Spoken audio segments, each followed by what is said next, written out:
الحمد لله رب العالمين، والصلاة والسلام على أشرف الأنبياء وسيد المرسلين سيدنا ومولانا محمد وعلى آله وأصحابه أجمعين. اللهم صل على سيدنا محمد النبي الأمي الهاشمي وعلى آله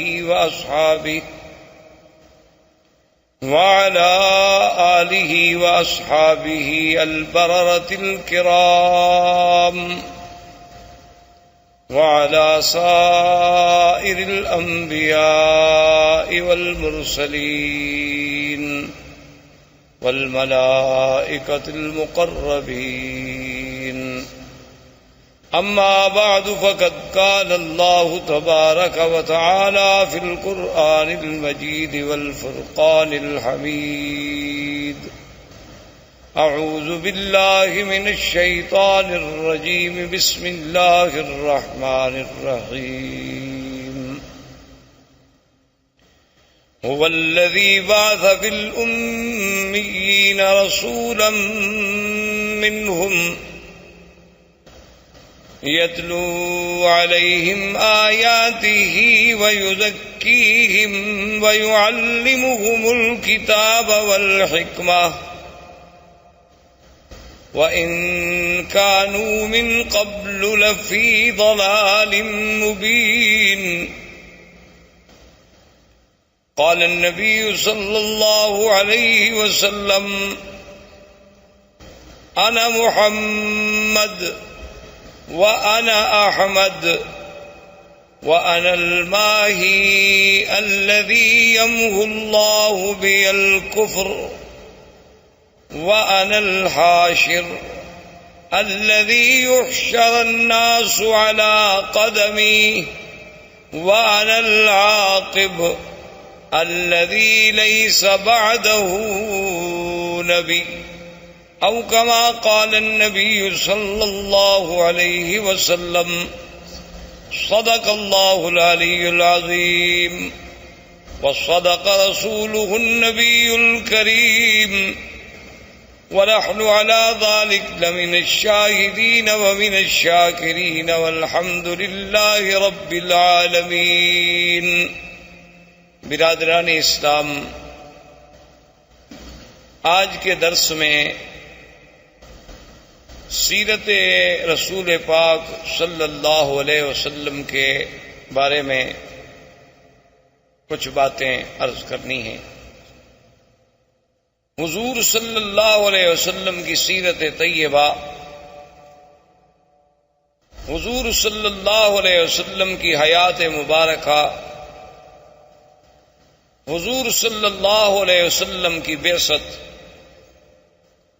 حضور صلی اللہ علیہ وسلم کی عالمگیریت، حضور صلی اللہ علیہ وسلم کے انس و جن کے لیے مبعوث ہونا، حضور صلی اللہ علیہ وسلم کی نبوت و رسالت تک قیامت تک کا جاری رہنا، یہ ساری چیزیں اور سارے پہلو اس کے متقاضی ہیں کہ جیسے خود اللہ نے قرآن میں فرمایا ہے کہ میرے نبی صلی اللہ علیہ وسلم کے آنے سے پہلے اس جزیرہ عرب کا اور عرب کے احوال کی کیا کیفیت تھی، تو اس کا پس منظر جب تک ہمیں تھوڑا بہت معلوم نہ ہو تو پھر سیرت کا صحیح مقام جو ہے اس کے سمجھنے تک رسائی حاصل کرنا بہت مشکل ہوگا.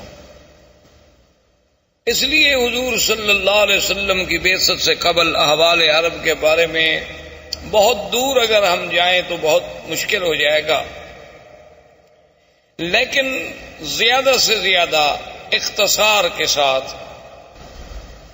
جتنی ہم پہلے ماحول کی، چونکہ قرآن پاک نے بطور خاص یہ فرمایا ہے کہ ہم نے آپ کو کہاں بھیجا. ایک تو فرمایا ہم نے آپ کو امیین میں بھیجا کہ جو بالکل پڑھنا لکھنا نہیں جانتے، جن کے پاس کوئی کتاب نہیں تھی. اور دوسری بات جو اللہ نے آخری آیت میں فرمائی اور بار بار فرمائی کہ وَإِن كَانُوا مِن قَبْلُ لَفِي ضَلَالٍ مُبِينٍ، کہ میرے مدنی صلی اللہ علیہ وسلم آپ کی بعثت سے قبل یہ پورا جزیرہ جو تھا ایک کھلی ہوئی گمراہیوں میں پڑا ہوا تھا. تو اس کی تفاصیل میں اگر آپ جائیں تو آپ جانتے ہیں یا آپ نے سنا ہوگا یا پڑھا ہوگا انشاءاللہ، عرب جو ہے اصل میں یہ 3 قسم کہلائے جاتے ہیں. ایک عرب ہیں بائدہ، اور ایک عرب ہیں عاربہ، اور ایک عرب ہیں مستعربہ. یاد رکھیں عربوں کی 3 قسمیں ہیں تاریخ. ایک عرب بائدہ یعنی جو سب سے پہلے عرب زبان، عربی بولنے والے، عربی جاننے والے. بائدہ کہتے ہیں کہ ہلاک ہو گئے، وہ قومیں جو مٹ گئیں اب جن کا نام و نشان بھی باقی نہیں ہے. اگر قرآن پاک ان کا ذکر نہ کرتا تو شاید ہم جانتے بھی نہ اور کوئی اس کا سرا بھی تلاش نہ کر سکتا. جیسے پہلی قومیں گزر گئی ہیں، قوم عاد ہے، قوم سمود ہے، قوم صالح ہے، قوم لوط ہے. یہ ساری قومیں آپ کو پتہ ہے کہ یہ مکہ مدینہ منورہ سے خیبر کے راستے میں، مدائن کے راستے میں، اور اسی طرح پھر آپ آگے چلے جائیں. قوم لوط جو تھی وہ آج جہاں اردن ہے، جس ملک کو آپ اردن کہتے ہیں، عمان کہتے ہیں، اسی جگہ وہ بحر میت کے نام سے آج بھی وہ جگہ معروف ہے. وہ وہی آباد تھے، ان کے قریہ سدوم جو تھا اسی جگہ تھے. تو یہ تو عرب ہیں وہ جو ختم ہو گئے، مٹ گئے. ان کی تو کوئی نسل کا ایک بندہ بھی باقی نہیں بچا جس کے بارے میں آدمی کہے کہ پھر اس کا کیا ہوا. اللہ نے ان کا تو استیصال کلی کر دیا، یعنی بالکل ختم ہو گیا. ان کا تو نام و نشان ہی مٹ گیا. اچھا اب جناب ایک عرب ہے مستعربہ. مستعربہ کا معنی ہوتا ہے کہ جنہوں نے عربی لغت کسی دوسرے سے سیکھی ہو. تو ہم زیادہ دور اس لیے نہیں جاتے کہ پھر ہم سیرت کے موضوع پہ آتے آتے بھی کئی مہینے لگ جائیں گے. ہم حضور صلی اللہ علیہ وسلم کے جد امجد سیدنا ابراہیم الخلیل علیہ السلام اور سیدنا اسماعیل علیہ السلام، کیونکہ حضور صلی اللہ علیہ وسلم جو ہے ولد اسماعیل ہیں.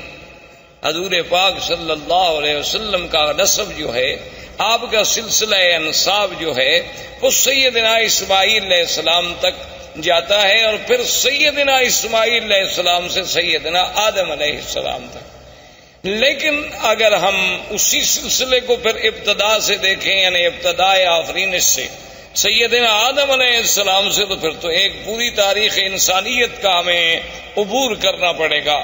لیکن اگر ہم سیدنا اسماعیل اور سیدنا ابراہیم علیہ السلام سے شروع کریں تو ایک تو ہم قریب آ جائیں گے، اور دوسرا ان سے حضور کا براہ راست تعلق ہے کہ حضور صلی اللہ علیہ وسلم ولد اسماعیل. تو مختصراً یہ عرض کروں کہ اللہ نے سیدنا ابراہیم علیہ السلام کو حکم دیا کہ اپنے بیوی بچوں کو جا کے ایک ایسے مقام پہ چھوڑیں جہاں کوئی آبادی نہیں، کوئی وہاں انسان نہیں.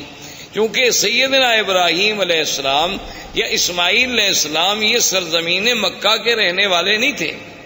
ان کا اصل جو ہے، ان کی اصل جو ہے وہ عراق اور اس کے بعد شام، فلسطین، شام، عراق، اس کے ان علاقوں میں آپ رہنے والے تھے. تو وہاں سے حضرت ابراہیم علیہ السلام آئے اللہ کے حکم پر. اپنی بیوی اور اپنے چھوٹے بچے، دودھ پیتے ہوئے بچے سیدنا اسماعیل علیہ السلام کو حکم خداوندی کے مطابق اسی مقام پہ چھوڑا جہاں اب چاہ زمزم ہے، جہاں یہ کنواں ہے زمزم کا، اسی جگہ ان کو بٹھا دیا. اور اللہ کا حکم تھا کہ بولنا بھی نہیں، بتلانا بھی نہیں، بات بھی نہیں کرنی. تو ابراہیم الخلیل علیہ السلام خاموشی سے چلے گئے. جب وہ جانے لگے تو بی بی ہاجرہ دوڑی پیچھے. انہوں نے کہا الامن تقلنا یا ابراہیم الخلیل، یہ اللہ کیا کر رہے ہو کہ یہاں کوئی انسان نہیں، یہاں کوئی پانی نہیں، یہاں کوئی آبادی نہیں. وادن غیر ذی زرع، کالے پہاڑوں میں گھری ہوئی ایک وادی ہے. تو اور یہاں جہاں کعبہ شریف ہے یہاں بالکل ایک ٹیلے کا نشان تھا. تو ہمیں کیسے چھوڑ کے جا رہے ہو؟ ابراہیم علیہ السلام خاموش ہیں چونکہ اللہ کا حکم نہیں جواب دینے کا. تو آخر بی بی نے مجبور ہو کر یہ جو جنت المعلا جسے آپ کہتے ہیں نا جنت المعلا، یہ اصل میں اس کو معلا کیوں کہتے ہیں کہ یہ کعبۃ اللہ کا سرزمین مکہ کا اونچا حصہ ہے، یعنی یہ اعلیٰ ہے. اعلیٰ معنی بلند، اور یہ جو ہے اسفل، یہ مسفلہ جس کو آپ کہتے ہیں محلہ مسفلہ، اس کو مسفلہ کیوں کہتے ہیں کہ یہ اسفل ہے، یہ یعنی نیچے والا حصہ ہے اور وہ جانب اعلیٰ ہے۔ اسی لیے جب بھی مسیال، جب بھی سیل آتے ہیں تو اوپر سے پانی گرے گا اور اسی مسیال سے، مسفلہ سے ہوتا ہوا پھر نیچے چلا جائے گا طریق لیس سے۔ تو یہ اعلیٰ جانب تھی، تو اسی لیے وہ جو قبرستان ہے اس کو مومنین کی وجہ سے جنت کا لقب ملا اور جنت المعلیٰ کہلایا۔ تو اس مقام تک بی بی صاحبہ دوڑتی آئیں ابراہیم علیہ السلام کے پیچھے، اور ابراہیم علیہ السلام اونٹنی پہ سوار تھے اور خاموش ہو کے جا رہے۔ تو بی بی نے کہا کہ ایک بات تو بتاؤ، اللہ امرک بہذا، کیا تمہیں تمہارے خدا نے یہ حکم دیا ہے یا تم خود ہم سے ناراض ہو؟ بھئی خاوند جو اپنے بچوں کو چھوڑ دے، کو وجہ تو ہوگی نا، اپنی بیوی بچوں کو چھوڑ کے جا رہے ہیں، اور چھوڑ بھی ایسی جگہ جا رہے ہیں نا، یہ تو نہیں کہ ان کو سسرال میں بھجوا دیا، بچوں میں بھجوا دیا، کسی بھائی کے گھر میں بھجوا دیا، ایک ایسے مقام پہ چھوڑ دیا کہ بادن غیر ذی زرع، جہاں کچھ بھی نہیں۔ تو جب انہوں نے یہ کہا تو اللہ نے حکم دیا کہ جواب دیں، تو آپ نے فرمایا ان اللہ امرنی، اللہ نے مجھے حکم دیا ہے، میں اللہ کے حکم کے بغیر تمہیں نہیں چھوڑ کے جا رہا۔ تو اب بی بی کے قدم رک گئے، اور علماء نے لکھا ہے کہ بی بی نے فرمایا کہ اذن لا یزیئنا، اور ایک روایت میں یہ بھی آتا ہے کہ بی بی نے کہا حسبنا اللہ ونعم الوکیل، کہ اب تم خلیل جاؤ، ہمیں بھی اللہ کافی۔ اگر اللہ نے حکم دیا ہے نا تو پھر اللہ ہمیں ضائع نہیں کریں گے، کیونکہ اگر اللہ نے حکم دیا ہے کہ ان کو یہاں چھوڑ دو، تو اگر اللہ ہمیں مارنا چاہتے تو وہیں فلسطین میں مار دیتے، اللہ ہمیں کچھ سزا دینا چاہتے تو وہیں شام کے علاقے میں دی جا سکتی تھی۔ تو اس مقام پہ چھوڑنے کا جو حکم تمہیں تمہارے رب نے دیا ہے، تو اذن لا یزیئنا، اب وہ خدا ہمیں ضائع نہیں کریں گے۔ اور ایک روایت میں ہے کہ بی بی کی زبان مبارک سے جو کلمہ نکلا وہ کلمہ تھا حسبنا اللہ ونعم الوکیل۔ تو اس لیے آپ بھی ویسے اس کلمے کو یعنی ہر مشکل میں، کیونکہ اس کی وجہ یہ ہے کہ جب حضرت خلیل کو آگ میں ڈالا گیا، ان کی زبان سے بھی یہی کلمہ تھا حسبنا اللہ ونعم الوکیل۔ اور جب جنگ احد میں صحابہ پر دشمنوں نے حملہ کیا اور یہ کیفیت تھی کہ ذاقت علیہم الارض بما رحبت، اللہ کی وسیع سرزمین تنگ ہو گئی، یعنی بالکل اب یقین ہو گیا ہلاکت کا، اس وقت بھی صحابہ کی زبان سے نکلا حسبنا اللہ ونعم الوکیل۔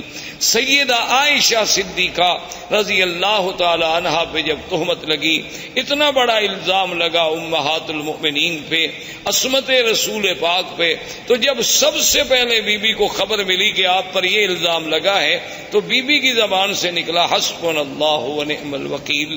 تو اس لیے علماء نے اس پر بڑی کتابیں لکھی ہیں، القول الجمیل فیما جاء فی فضل حسبنا اللہ ونعم الوکیل۔ تو ہر مصیبت میں اور ہر مشکل میں، ظاہری مشکلات، باطنی مشکلات، دنیاوی مشکلات، نوکری کی مشکلات، دشمنوں کی مشکلات، اگر اس کو آدمی یقین کامل سے پڑھے تو اللہ تبارک و تعالیٰ کی رحمت سے، کیونکہ جس نے پڑھا ہے اس کی اللہ نے مشکل حل فرما دی ہے۔ اس لیے علماء نے لکھا ہے کہ یہ کلمہ مبارک ایک اکسیر ہے، یعنی ایک ایسا ہے کہ جس چیز کو لگاؤ سونا بنا دے، لیکن شرط یہ ہے کہ اس پر ایقان ہو، ایمان ہو، یقین ہو، اور پھر پڑھنے کے لیے کوئی حد نہیں، وضو ہے نہیں ہے، ڈپٹی پہ ہیں آپ، چل رہے ہیں، گھر میں ہیں، بیٹھے ہیں، جب یاد آیا تو پڑھ لیا۔ اور جس مشکل کے لیے پڑھیں گے اللہ کی رحمت سے فَانْقَلَبُوا بِنِعْمَةٍ مِّنَ اللَّهِ وَفَضْلٍ لَمْ يَمْسَسْهُمْ سُوءٌ۔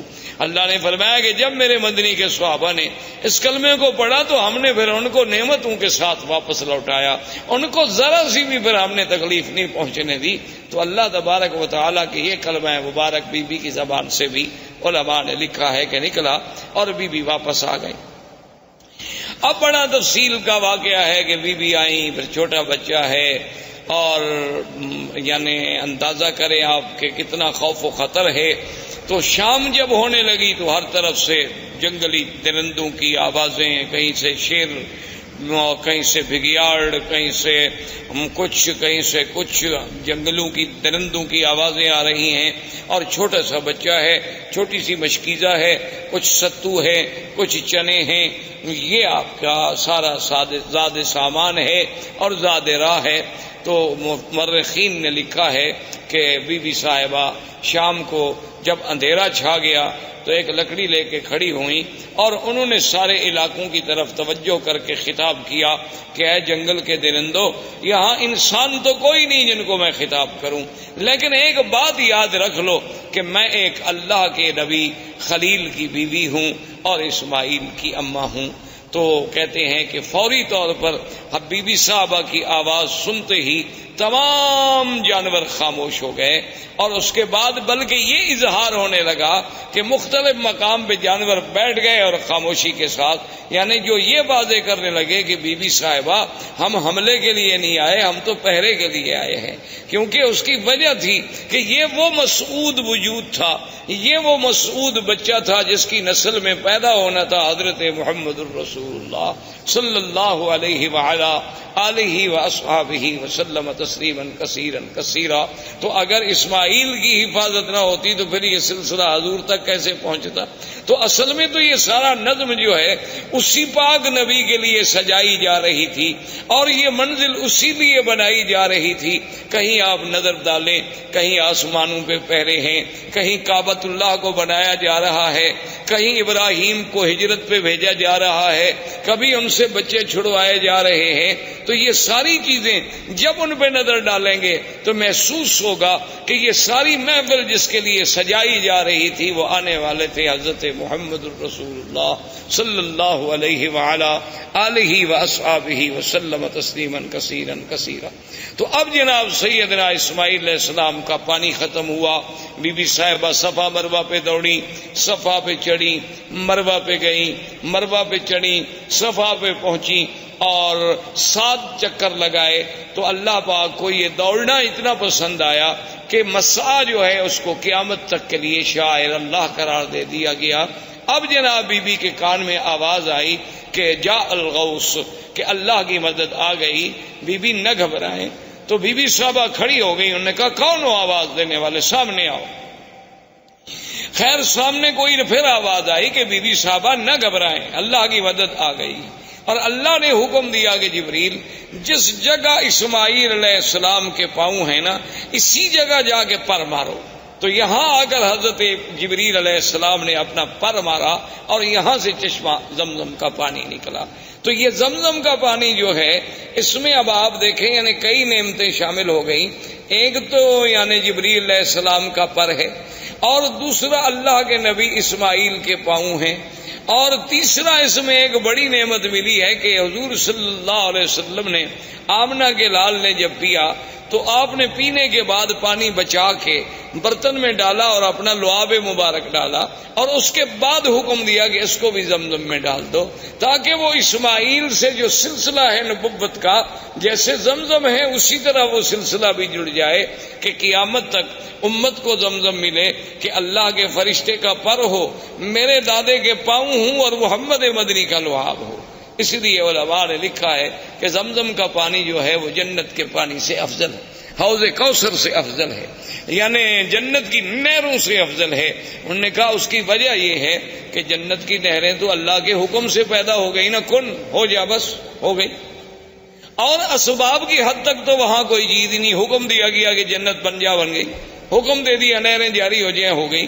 لیکن یہاں تو اسباب بھی ہیں کہ 2 نبی اکٹھے، ایک رسول نوری ہے جبریل، وہ بھی رسول ہے، قاصد ہے اللہ کا، اور ایک پیغمبر حضرت اسماعیل، اور تیسرے پیغمبر سیدنا محمد الرسول اللہ۔ تو ان سب چیزوں کے جمع ہونے سے زمزم کو جو فضیلت ملی وہ جنت کے پانی سے بھی زیادہ بڑھ گئی۔ تو اس لیے علماء نے لکھا کہ جب معراج پہ جانے سے قبل حضور پاک کا سینہ مبارک کھولا گیا تو ہر چیز جبرائیل جنت سے لائے لیکن پانی زمزم سے لیا، جو دلیل تھی اس بات کی کہ پانی زمزم کا افضل ہے، ورنہ اگر اور کوئی پانی افضل ہوتا تو وہاں سے پانی لانا جبریل کے لیے کیا مشکل تھا۔ جنت سے جب تستم من ذہب، سارا سامان جنت سے لائے، آپریشن کے سامان سارا جنت سے لائے، ٹانکے لگانے کے لیے دھاگا سارا جنت سے آیا، ہر چیز جنت سے لائی گئی، لیکن پانی زمزم کا استعمال ہوا کیونکہ افضل رسول کا افضل دل جو تھا وہ افضل پانی سے دھل سکتا تھا، تو اس لیے اللہ تبارک و تعالی نے اس پانی کو ایک شرف بخشا۔ اب اتفاق یہ ہوا کہ یمن کے علاقوں میں ایک تھی سد معارب، سد کہتے ہیں بند، جیسے بڑا بند ہوتا ہے نا جی، جیسے آپ ڈیم بناتے ہیں اور آگے بند لگاتے ہیں، تو انہوں نے بھی ایک بہت بڑی سد بنائی تھی، جیسے سد اسکندری، جیسے سد یاجوج ماجوج، جیسے آپ سمجھیں دیوار چین، اسی طرح ان کی ایک سد معارب کہلاتی تھی۔ وہ اتفاق کی بات ہے کہ ٹوٹ گئی۔ جب سد معارب ٹوٹ گئی تو پانی پھیل گیا، پانی تو ختم ہو گیا، اور پانی رکتا تھا اور اس سے وہ سال ہر سال استفادہ کرتے تھے۔ تو جب پانی ختم ہو گیا تو اب یمن کے قبائل جو تھے وہ نکلے مختلف علاقوں میں آباد ہونے کے لیے کہ ہم کہاں جائیں۔ وہاں سے چلتے چلتے قبائل آئے کہ پانی ڈھونڈیں، کسی ایسی جگہ جائیں گے جہاں ہمیں پانی ملے تاکہ وہاں ہم رہ سکیں، رہائش کر سکیں، کیونکہ پانی اگر نہ ہو تو آدمی زندہ نہیں رہ سکتا۔ اللہ نے قرآن پاک میں بھی یہ بات واضح فرما دی کہ وَجَعَلْنَا مِنَ الْمَاءِ كُلَّ شَيْءٍ حَيٍّ، اللہ نے فرمایا ہم نے ہر چیز جاندار کی جان جو ہے وہ پانی کے ساتھ معلق رکھی، اسی پانی سے ہم نے اس کو زندہ کیا۔ تو پانی وجہ حیات ہے، پانی مردہ زمینوں کی حیات ہے، مردہ انسانوں کی حیات ہے۔ تو ڈھونڈتے ڈھونڈتے قبیلہ جرہم، یہ یمن کا قبیلہ تھا اور یہ عرب تھے، بنو جرہم جو تھے یہ تو خالص عرب تھے کیونکہ یہ تو یمن سے تھے۔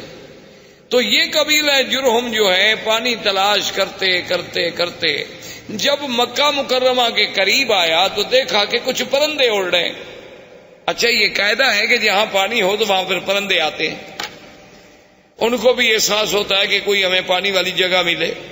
تو انہوں نے جب پرندوں کو اڑتے ہوئے دیکھا تو قبیلہ جرہم نے آپس میں مشورہ کیا، انہوں نے کہا کہ بھئی یہاں تو ہم نے کبھی پرندے اڑتے نہیں دیکھے، یہ کیا ہے، تلاش کیا جائے۔ اپنے آدمی بھیجے تو انہوں نے کہا کہ ہاں وہاں تو پانی ہے، ایک بڑا چشمہ ہے اور وہاں ایک بوڑھی عورت بھی بیٹھی ہے اور ایک بچہ بھی ہے۔ تو انہوں نے کہا کہ ٹھیک، وہ قبیلے کا قبیلہ سارا یہاں پہنچا۔ لیکن اس زمانے میں ان کے اندر کچھ اخلاق ہوتے تھے، یعنی باوجود اس کے کہ عرب میں یہ قتل قتال لڑائی یہ سب چیزیں بڑی عام تھی، لیکن پھر بھی کچھ ضوابط تھے، کچھ اصول تھے۔ تو وہ جب آئے تو انہوں نے بی بی صاحبہ سے کہا کہ بھی ہم پانی کی تلاش میں یمن سے نکلے ہیں، اب آپ خود اندازہ کریں کہ یمن سے چلتے چلتے ہم مکہ پہنچے اور یہاں ایک چشمہ ہے، تو آپ اگر ہمیں اجازت دیں کہ ہم اس چشمے کے قریب رہ جائیں تو آپ کی بڑی مہربانی ہوگی۔ تو بی بی صاحبہ کو بھی اللہ نے عقل دیا، انہوں نے فرمایا کہ ہاں آپ یہاں رہ سکتے ہیں، لیکن پانی پر آپ کا حق نہیں ہوگا، پانی ہمارا، اس پر حق جو ہے میرا اور میرے بیٹے کا ہوگا۔ پانی آپ لے سکتے ہیں لیکن یہ کنواں آپ کا ملک نہیں سمجھا جائے گا، اس پر ہمارا ہی کنٹرول ہو، ہمارا ہی تسلط ہو۔ انہوں نے کہا کہ جی بالکل ٹھیک ہے، ہم مانتے ہیں۔ اور ایک روایات تاریخ میں یہ بھی آتا ہے کہ بی بی نے کہا کہ بھی اس کا کچھ آپ ہمیں معاوضہ بھی دیں گے، آخر پانی کا فائدہ جو آپ اٹھائیں گے، تو انہوں نے کہا کہ ہم وہ بھی دیں گے۔ تو یہاں سے پھر قبیلہ جرہم جو تھا یہاں آباد ہو۔ جرہم قبیلے کی آبادی کے بعد حضرت اسماعیل علیہ السلام جوان ہوئے تو ان کی شادی بھی جرہم قبیلے سے ہوئی۔ جب ان سے ہوئی تو اب حضرت اسماعیل علیہ السلام نے عربی زبان جو تھی وہ جرہم سے سیکھی، اس وجہ سے آپ جو ہیں عرب مستعربہ کہلائے کہ آپ کی اپنی زبان مبارک عرب نہیں تھی بلکہ آپ نے عربی جو تھی وہ جرہم سے سیکھی۔ اب زبان جو ہے اس پہ قابو ہو گئے، اور حضرت اسماعیل علیہ السلام کی عمر مبارک جو ہے جب 16 سال کی تھی، اللہ نے اس حضرت ابراہیم الخلیل علیہ السلام کو حکم دیا، وہ آئے اور بنائے کعبہ کا حکم ملا کہ یہاں اللہ کا گھر بنائیں۔ تو ابراہیم علیہ السلام نے اس کعبے کی اللہ کے حکم سے بنیاد رکھی، اور بنیاد اسی قواعد پہ رکھی گئی جو آدم علیہ السلام نے قواعد رکھے تھے اللہ کے حکم سے۔ اب ایک تاریخ میں یہ آتا ہے کہ ابراہیم علیہ السلام نے پوچھا کہ اللہ آپ کا حکم ہے کہ میرا کعبہ بناؤ، لیکن مجھے پتہ نہیں کتنا طول ہے، عرض ہے، کتنا کعبہ ہے، کہاں دیواریں ہوں گی۔ وہ تو ایک ٹیلا تھا نا جی، بارشیں آتی اور فلڈ آتے اور سیل آتی، سیلاب آتے اور چیزیں یہاں پھینک کے چلے جاتے، تو بنتے بنتے بہت بڑا ٹیلا بن گیا۔ تو اللہ نے حکم دیا کہ ہم آسمان پر بادل کا ایک ٹکڑا بھیجتے ہیں، جہاں جہاں بادل کا سایہ ہو سمجھ لو کہ یہ جگہ کعبہ ہے، اور جہاں سایہ نہیں ہوگا تو وہ جگہ کعبہ نہیں، اسی جگہ تم نشان لگا لو۔ تو کعبۃ اللہ کے اوپر ایک سایہ ایسے جیسے سائبان کھڑا ہو جاتا ہے، یعنی وہ کھڑا ہو گیا، اور حضرت اسماعیل علیہ السلام، حضرت ابراہیم اور اسماعیل علیہ السلام نے نیچے کعبۃ اللہ کے نشان لگا۔ دیکھیں نا کہ آج 1400 سال کے بعد دنیا ترقی کرتی ہے نا جی، کہ جوی نقشہ، کہ بھئی ہم ہیلی کاپٹر پہ بیٹھ کے یا فضاؤں سے بیٹھ کے یا چھوٹے جہازوں پہ بیٹھ کے اوپر سے وہ کسی علاقے کا کسی شہر کا نقشہ بناتے ہیں، لیکن اللہ نے اپنے کعبے کے لیے تو 4000 سال پہلے سے نقشے کا انتظام فرما دیا کہ بھی اس کی پیمائش دیکھنی ہے، طول و عرض دیکھنا ہے۔ اور ان کے فوٹو تو غلطی بھی کر سکتے ہیں، لیکن وہ تو سایہ اتنا صحیح تھا کہ اس میں جب ابراہیم علیہ السلام نے کھودا تو نیچے حضرت آدم علیہ السلام کی بنیادیں مل گئی، تو اس پر وہ کعبۃ اللہ کی جو ہے وہ تعمیر۔ اب جو مقام ابراہیم ہے اس کے بارے میں دو چیزیں ملتی ہیں ہمیں تاریخ۔ ایک تو صحیح روایات جو ہیں وہ یہ ہیں کہ جب دیواریں اونچی ہو گئی تو اب ابراہیم علیہ السلام کے لیے مشکل تھا نا جی کہ اوپر پہاڑ پہ، دیواروں پہ، چٹانوں پہ کیسے پہنچائیں، کیسے پتھر کیسے لگائیں، نیچے والے تو اٹھا کے رکھ دیے نا جی، لیکن جب جگہ اونچی ہو گئی تو ضرورت تھی نا کہ کوئی ایسی چیز ہو جو ہمیں اوپر لے جائے۔ اب اس کے لیے ضرورت یہ تھی کہ درخت کاٹے جائیں، لکڑیاں کاٹی جائیں، پھٹے بنائے جائیں، ان کو باندھا جائے اور کھڑے ہونے کا ذریعہ بنے۔ تو اللہ نے حکم دیا کہ ابراہیم الخلیل یہاں ایک پتھر ہے، اس پتھر پہ تم کھڑے ہو جاؤ، اور یہ تمہارے حکم کے ہم نے تابع کر دیا ہے، اس کو آپ حکم دیں گے یہ اونچا ہو جائے گا، اور حکم دیں گے تو خود بخود یہ نیچے چلا جائے۔ یعنی آپ دیکھیں نا آج کرینوں کے جو تصور ہیں، مشینری کے جو تصور ہیں کہ آپ کے بٹن سے ضرورت کے مطابق اوپر ہوں گی نیچے ہوں گی، لیکن اللہ تبارک و تعالیٰ کے کمال قدرت دیکھیں اور انبیاء کے معجزات دیکھیں کہ نہ تو کوئی مشینری لگائی گئی، نہ وہاں کوئی موٹر لگائی گئی، نہ کوئی بجلی کا انتظام کیا گیا، بس پتھر کو حکم دے دیا کہ جو میرا نبی کہتا ہے مانو، پتھر تابع ہو گیا، بات ختم ہو گئی۔ اللہ تبارک و تعالیٰ چاہے تو داؤد علیہ السلام کے پتھر تابع کر دیں، اللہ چاہے تو ابراہیم علیہ السلام کے تابع کر دیں، تو ابراہیم علیہ السلام کھڑے ہو جاتے، پتھر اوپر ہو جاتا، پھر نیچے ہو جاتا، اور اس پر حضرت ابراہیم علیہ السلام کے قدموں کے نشان پڑ گئے۔ ویسے آپ کو بھی کبھی دھوکہ ضرور لگا ہوگا، آپ جب دیکھتے ہوں گے مقام ابراہیم کے پتھر کہ بھئی اتنا چھوٹا پاؤں اور اندر کیسے پورا چلا گیا۔ یہ پورا اندر نہیں تھا، یہ تو اصل میں یہ ہے کہ یوں پتھر تھا نا، تو آپ نے جب پاؤں رکھا تو پاؤں کا نشان لگ گیا اندر تھوڑا سا، یہ بعد میں تو ہم نے چوم کے چاٹ کے الحمدللہ اس کو نیچے پہنچایا۔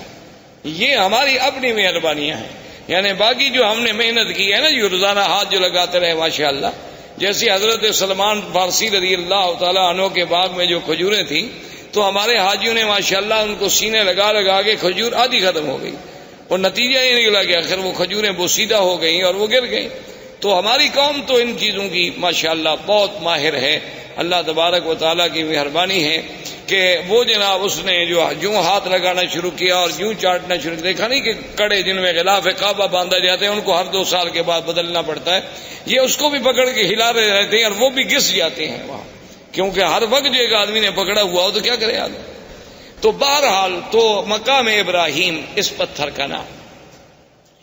اچھا اللہ کی شان دیکھیں، یہ مقام ابراہیم جہاں اب ہے یہاں نہیں تھا، یہ مقام ابراہیم جو ہے بالکل کعبۃ اللہ کی دیوار کے ساتھ تھا، کیونکہ یہ تو تعمیر میں کام لگایا گیا نا جی، اور تعمیر کے بعد وہیں اس کو چھوڑ دیا گیا، اس کو دور لانے کی تو کوئی وجہ ہی نہیں تھی۔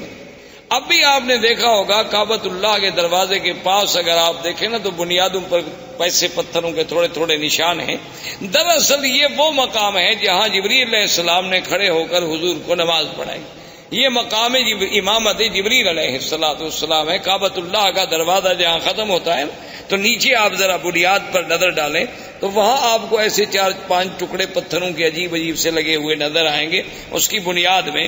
تو یہ وہ جگہ ہے جہاں سیدنا آقا انعامدار سرکار دو عالم صلی اللہ علیہ وسلم کو جبریل نے نمازیں پڑھائیں، 5 اول وقت میں اور 5 آخر وقت میں. تو یہ بھی وہ نشان جو تھا رکھا گیا. اچھا، اسی کے ساتھ اب تو مطاف مبارک کو ٹھیک کیا گیا. پہلے آپ نے دیکھا ہوگا چھوٹا سا ایک نشان لگتا تھا کہ جیسے یہاں کچھ جگہ نیچی ہے. تو یہ وہ جگہ تھی جہاں کعبۃ اللہ کے لیے مٹی اور گارا بنایا جاتا تھا کعبۃ اللہ کی دیواروں کو لگانے کے لیے.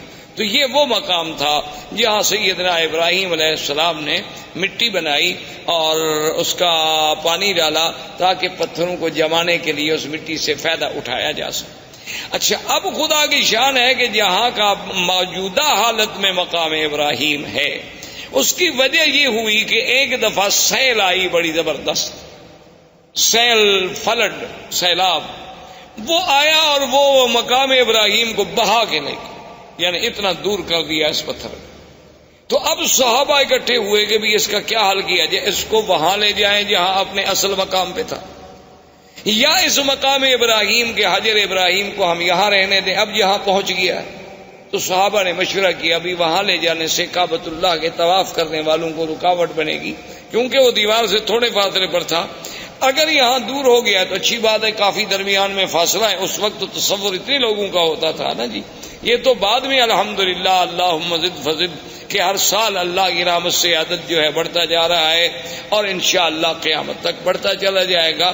تو اس جگہ تو صحابہ کا مشورہ یہ طے ہو گیا کہ اب اس کو نہ چھیڑو، اب اس کو اسی جگہ رہنے دو، ورنہ ہر دور میں جو بھی آئے گا اس کو تبدیل کرے گا. کوئی کہے گا یہاں کر دو، کوئی کہے گا یہاں لگا دو، یہاں اللہ نے پہنچا دیا اسی جگہ رہے. لیکن آپ حیران ہوں گے، حکمت دیکھیں خدا کی. آج بھی ہمیں تواریخ سابقہ، تاریخ عالم کو جب آپ کھولیں تو ان میں یہ باتیں ملتی ہیں کہ بعین ہی اسی جگہ ابراہیم علیہ السلام جب کعبۃ اللہ بنا رہے تھے نا، تو یہاں کھڑے ہو کر دیوار کو دیکھتے تھے کہ دیوار سیدھی ہے کہ نہیں، کیونکہ ان کے پاس کوئی آلات تو تھے نہیں اور نہ پہلے زندگی میں کبھی عمارت بنائی تھی. وہ تو اللہ کا حکم تھا نا کہ تعمیر کر دو. تو یہی جگہ تھی، وہ پتھر سے اتر کے آتے نا، جیسے آپ مکان بنا رہے ہو تھوڑا دور کھڑے ہوں گے نا دیوار کے قریب، تو آپ نہیں کھڑے ہوں گے. وہ آگے دیکھتے بھی دیوار ٹھیک ہے، پتھر ٹھیک ہے، کوئی پتھر آگے کوئی پتھر پیچھے تو نہیں.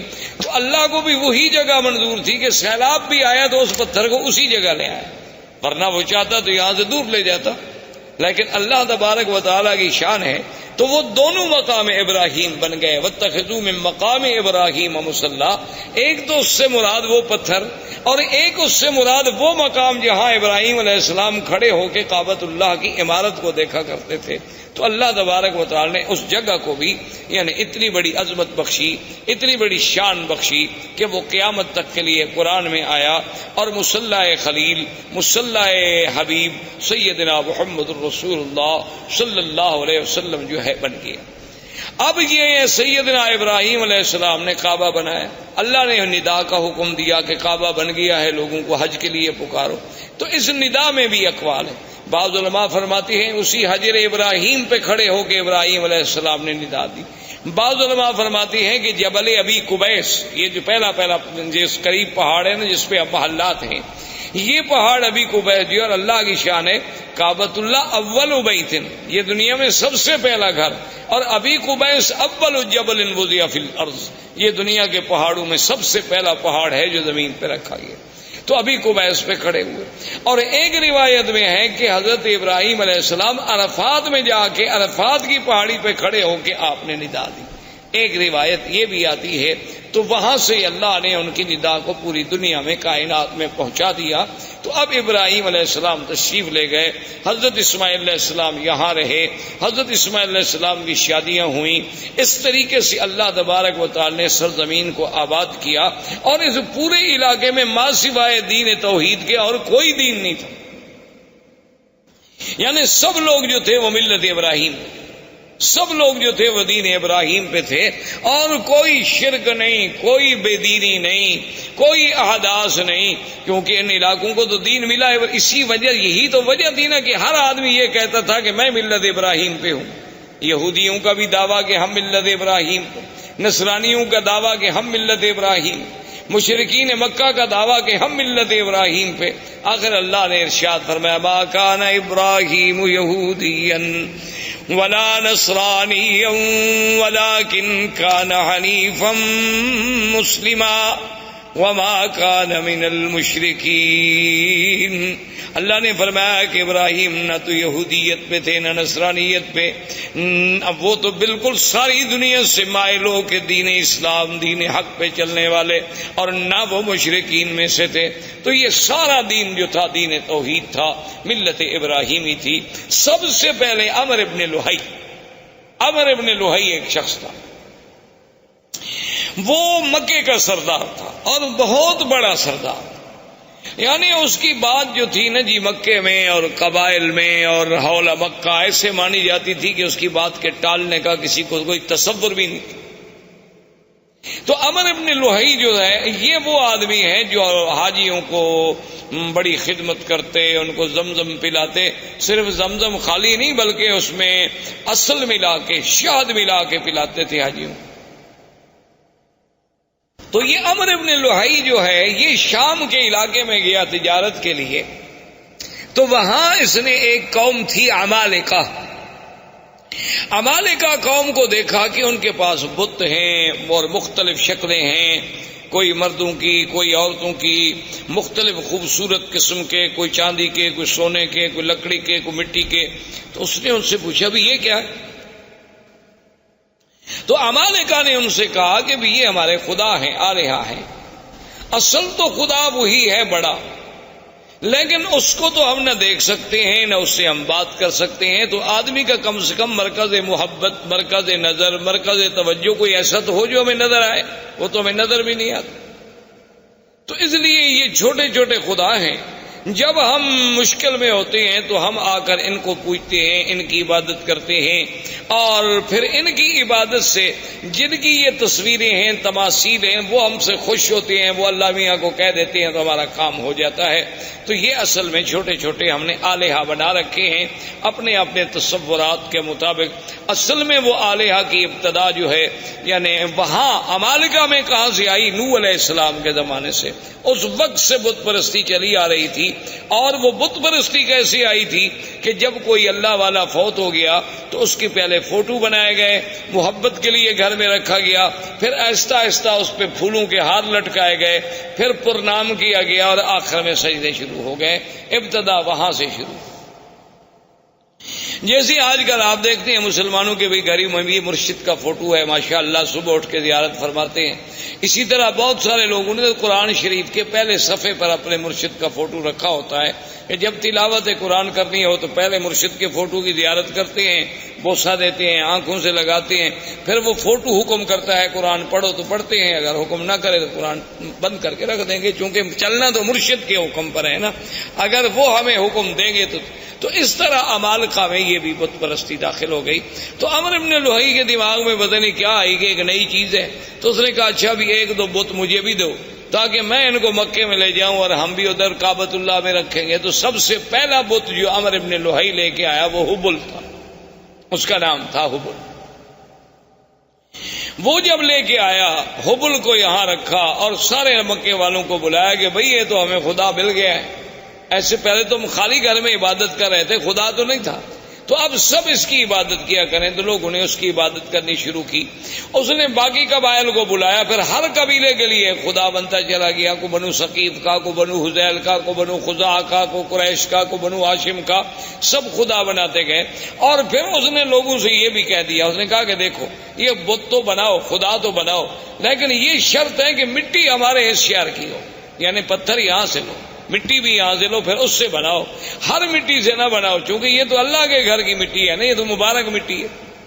یہ چیزیں جو ہے نا جی اس کے دماغ میں آئیں. اس لیے حضور پاک نے فرمایا تھا کہ اول من بدل الدین عمرو بن لوہی، سب سے پہلے اللہ کے دین میں تحریف کرنے والا، بدلنے والا اور شرک کی ابتدا کرنے والا سرزمین مکہ میں جو تھا تو عمرو بن لوہی. اور حضور نے یہ بھی ارشاد فرمایا کہ انی رأیت، فرمایا میں نے مجھے دکھایا گیا ہے کہ یجر امعاہ فی النار، کہ وہ اپنی آنتیں جو ہے جہنم میں گھسیٹتا ہوا جہنم میں چل رہا. تو یہ وہ پہلا شخص تھا جس سے بت پرستی کی ابتدا. اس نے آرڈر کر دیا کہ بھئی کوئی آدمی بت بنائے، ہر قبیلہ بت بنائے، لیکن وہ بت مکے کے پتھروں سے ہو۔ اور دوسری بات یہ ہو گئی، اس نے حکم کر دیا کہ ہر قبیلہ جو بت بنائے اپنا ایک بت جو ہے وہ یہاں رکھے، یعنی ہم اس قبیلے کو شرف دیں گے کہ تمہارا خدا جو ہے وہ کعبے میں موجود ہے، اور اگر اس قبیلے سے لڑائی ہو جاتی تو اس کے خدا کو بھی نکال دیتے تھے کہ بھئی اب تمہارا خدا یہاں نہیں رہ سکتا، تمہارا ہمارا جھگڑا ہے۔ تو اس طرح جناب یہ ہوا، حتیٰ کہ بڑا عجیب واقعہ ہے کہ ایک شخص سفر پہ گیا تو اس کو وہ اپنا بت جو تھا وہ بھول گیا، اور مکہ مکرمہ سے پتھر اٹھانا بھی بھول گیا۔ اب راستے میں اس کا دل ہوا کہ میں اپنے خدا کی پوجا کروں، اپنے بت کی پوجا کروں، اپنے صنم کو پوجوں۔ تو اب اس نے کہا بھی میں کہاں سے بناؤں، وہ تو میں مکہ سے تو پتھر لایا نہیں۔ جیسے ہمارے روافض نے بھی آپ نے دیکھا ہے، ان کا بھی ایک مٹی کا ایک ایسے ٹھیلا گول سا بنا ہوتا ہے، وہ سجدے میں وہی استعمال کرتے ہیں۔ وہ کہتے ہیں یہ قرب و بلا کی مٹی ہے، تو وہ مقدس مقام کی مٹی ہے، اس کے بغیر ہمارا سجدہ نہیں ہوتا۔ کیونکہ حضرت حسین نے شہید ہوتے وقت اسی پہ سجدہ کیا تھا، تو لہذا وہی مٹی لے کے وہ ہر جگہ چلتے ہیں، اس کو بنایا ہوتا ہے، وہ سامنے رکھیں گے اور اسی پہ وہ اپنا سجدہ کریں گے، باقی کسی جگہ کے لیے ان کا سجدہ نہیں ہوتا۔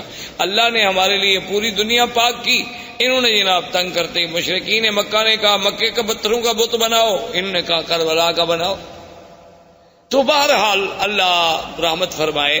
تو اب جناب یہ ہوا کہ اس بندے کو سوچ آئی کہ میں کیا کروں۔ اس نے کہا کہ میرے پاس کھجوریں البتہ تھی سفر میں، اور تو کوئی خوراک نہیں ہوتی تھی، تو میں نے کھجوروں کو اکٹھا کیا اور کھجوروں کو جیسے میرا بت تھا نا اس کی شکل کا ایک بت کھجوروں سے بنایا، کھجوروں سے اس کی گٹھلیاں نکال دی اور کھجوروں کو معجون کی شکل دے کر میں نے اس کا بت بنا دیا اور اس کی پوجا کرنی شروع۔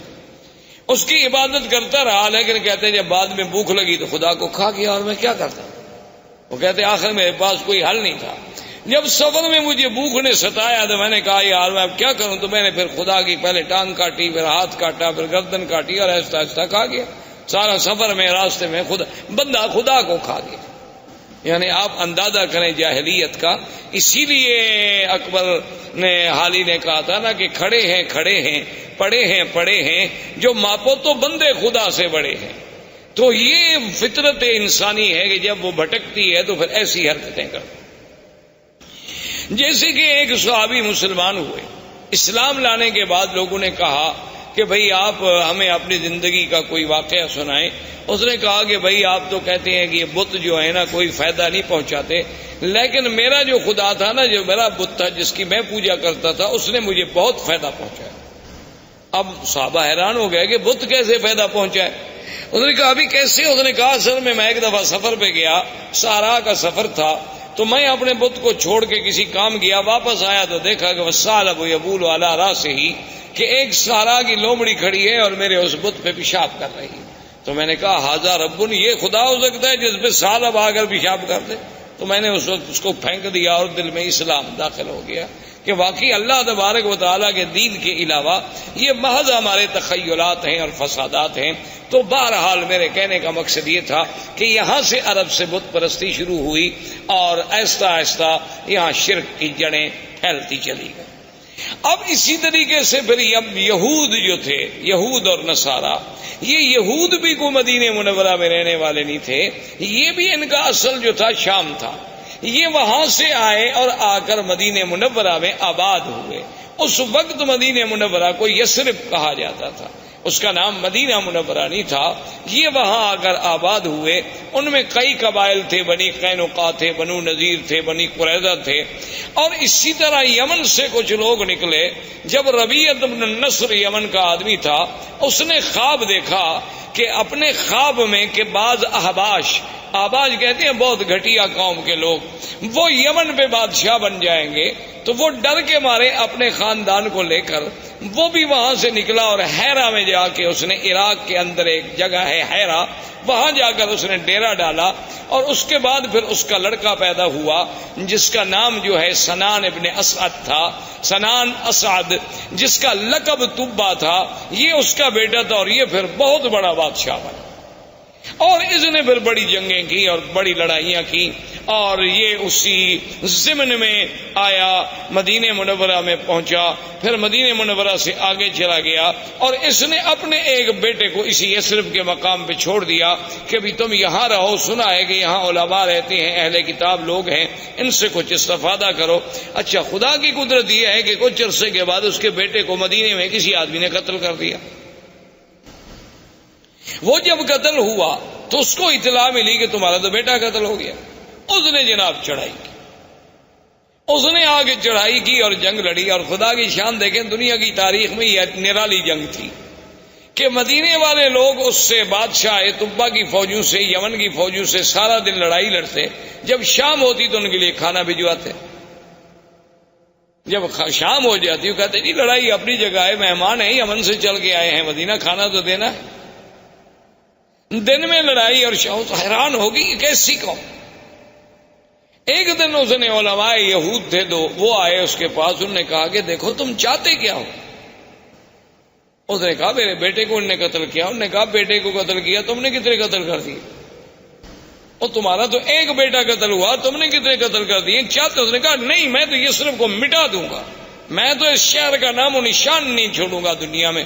اس نے کہا بات سنو، یہ وہ جگہ نہیں جسے تم مٹا سکو، ہذہ مہجر محمد الرسول اللہ صلی اللہ علیہ وسلم، یہ ایک نبی پیدا ہوں گے عربی محمد پاک جن کی ہجرت کا مقام ہے، اس کو تم نہیں مٹا سکتے، اس کے مٹانے کا خیال چھوڑ دو، تم خود مٹ جاؤ۔ اچھا، تو وہ جناب ان کے کہنے پہ لڑائی مدینے سے بند ہو گئی، اور اس نے کہا اچھا ایسا کرو کہ تم دو علماء یہود جو نا تم میرے ساتھ چلو، تاکہ میرے ملک میں بھی جا کے کوئی دین پھیلاؤ۔ اب جناب راستے میں ابھی وہ سفر کر رہا تھا کہ بنو حذیل ایک قبیلہ ہے جو مکے میں آباد۔ یہ بنو حذیل قبیلے کے لوگ جو تھے یہ دوڑے ہوئے پہنچے اس بادشاہ کے پاس، طبا کے پاس۔ انہوں نے کہا کہ حل تريد من الذهب والفضة ومن المجوهرات شيئا عظيما، کیا تمہیں چاہیے کہ تمہیں ہم سونا، چاندی، ہیرے، جواہرات کا ڈھیر حوالے کر دیں؟ تم چاہتے ہو؟ اس نے کہا کون نہیں چاہتا۔ تو اس نے کہا وہ سارا کعبہ شریف کے اندر جو ہے یہ تمام دنیا کا سونا موجود ہے، آگے لے لو۔ کیونکہ اصل یہ بات ٹھیک بھی تھی، کیونکہ کعبۃ اللہ جب بنایا گیا نا جی تو اس کے درمیان میں ایک کنویں نما شکل بھی تھی، تو لوگ اس میں زیورات، سونا، چاندی، ہر چیز ڈالا کرتے تھے۔ یہ اسی کی نقل ہے نا کہ اللہ کے گھر کی تعظیم کی جاتی ہے، اب لوگ قبروں پہ جا کے اسی طرح پیسے ڈالتے ہیں، چاندی، سونا، زیورات، ہر چیز ڈالتے ہیں۔ تو بہرحال یہ ہے کہ اس نے قابل کو ٹھیک، اور اس نے فیصلہ کر لیا کہ کعبۃ اللہ کو جا کے گرا دو، اور وہاں جو خزانے دفن ہیں وہ سارے خزانے نکال کے میں یمن چلے جاؤں۔ ابھی اس نے یہ ارادہ کیا تھا کہ بالکل سیاہ ایسی اندھیری آئی کہ اتنا اندھیرا چھا گیا کہ اپنا ہاتھ بندے کو نظر نہیں آتا۔ اس نے پھر ان علماء یہود کو بلایا کہ جلدی آؤ، یہ کیا ہو گیا؟ انہوں نے کہا کہ راستے میں ایک شہر ہے، اس کے بارے میں تو تم نے کوئی بری نیت نہیں کی۔ انہوں نے کہا ہاں بالکل، یہ بنو حذیل کے لوگ آئے ہیں، وہ کہتے ہیں کہ وہاں کعبے میں بہت بڑا خزانہ دفن ہے، میں جا کے کعبے کو گراؤں گا۔ اس نے کہا تم کعبے کو نہیں گرا سکتے، وہ اللہ کا گھر ہے، وہ بنائے ابراہیم ہے، تم فوراً توبہ کرو اور چل کے کعبے کا طواف کرو۔ اس نے کہا طواف تو خیر میں نہیں جانتا، چلو پھر میں ویسے تعظیم کرتا ہوں، احتراماً میں چلا جاؤں گا، لیکن میں گراؤں گا نہیں، اب میں نے توبہ کر لی۔ اس نے توبہ کر لی کعبۃ اللہ کے نہ گرانے کی۔ رات کو خواب میں دیکھا کہ میں کعبۃ اللہ پہ غلاف چڑھا رہا ہوں۔ تو اس نے علماء یہود سے کہا، انہوں نے کہا چلو تعظیم کا یہ بھی ایک طریقہ ہے کہ اس کعبۃ اللہ پہ تم غلاف چڑھاؤ۔ تو سب سے پہلا غلاف چڑھانے والا وہ طبا تھا، سنان ابن سعد۔ اس نے غلاف چڑھایا، پھر یہ غلاف چڑھتے رہے۔ اچھا کبھی ایسا بھی ہوتا تھا کہ غلاف پہ غلاف چڑھتے گئے، غلاف پہ غلاف چڑھتے گئے، تو بعض اوقات تو یہ بھی فیصلہ کرنا پڑا کہ ان غلافوں کے بوجھ سے کہیں دیواریں نہ گر جائیں، اس لیے پھر حکم دیا گیا کہ ایک غلاف رکھو، بھئی اتنے غلاف تو نہ چڑھاؤ۔ تو یہ ان دونوں یہودیوں کو لے کر اپنے ملک میں گیا، جس کی وجہ سے یمن میں بھی یہودیت پھیل گئی، یمن میں بھی یہودیت غالب آ گئی۔ اب اسی زمانے میں یمن میں یہودیت کا غلبہ ہو گیا، نجران کے علاقوں میں کچھ نصارہ تھے، اور اسی طرح ہرقل قیصر روم جو ہے وہ نصرانی تھا۔ تو اسی زمانے میں وہ ابو نواز بادشاہ تھا جس نے حدود بنائی تھی، جس نے خندقیں کھودی اور مسلمانوں کو جس میں جلایا گیا تھا، وہ ابو نواز تھا۔ اس نے جناب لوگوں کو جلا ڈالا کہ بھی یا تم مجھے خدا مانو ورنہ میں تمہیں آگ میں جلا ڈالوں۔ تو اس جلنے والے واقعے میں سے صرف ایک آدمی تھا جو بچ گیا، دوس۔ وہ وہاں سے بھاگا اور اس نے جا کے ہرقل سے کہا کہ یہ کیا بات ہے کہ ایک ہزاروں آدمیوں کو زندہ آگ میں جلا دیا جائے، اب تو یمن کے ہمارے قبیلوں میں کوئی بچہ ہی نہیں، میں صرف اپنی جان بچا کے بھاگ کے تمہارے پاس آیا ہوں، تم میری مدد کرو۔ تو ہرقل نے قیصر روم، اس وقت اس کا لقب تھا قیصر، دو سپر پاور تھیں اس زمانے میں، ایک فارس اور ایک قیصر، ایک روم، یہ دو سپر پاوریں تھیں۔ تو یہ سارے علاقے جو تھے نا جی، المانیہ سے لے کر یمن تک، یہ ان کے تسلط میں تھے، اور یہ فارس کا ماورا النہر اور ترکمنستان اور یہ ساری جو اب آپ کی ریاستیں آزاد، یہ ساری کی ساری فارس کے قبضے میں تھیں۔ تو یہ دونوں طاقتیں تھیں۔ تو قیصر روم نے حکم دیا حبشہ کے بادشاہ نجاشی کو کہ 70,000 کی فوج لے کر فوراً تم اس پہ حملہ کرو جس نے اتنے لوگوں کو آگ میں ڈالا اور جلا ڈالا ہے۔ تو نجاشی آیا۔ نجاشی کے بعد اس کے گورنروں میں دو آدمی تھے، ایک کا نام فریاد تھا اور ایک کا نام ابرہہ۔ اس طرح یہ دین نصرانیت اور دین یہودیت جو ہے ان علاقوں میں پھیلتا چلا گیا۔ یہاں عمرو بن لوہی کی وجہ سے بت پرستی شروع ہو گئی، مشرکین مکہ آ گئے، اور ماہوالی جو تھے اس میں یہودیت اور نصرانیت کی بیج ڈال دیے گئے۔ اسلام جو تھا اصل اور ملت ابراہیم کا جو اصل تصور تھا وہ ختم ہو گیا۔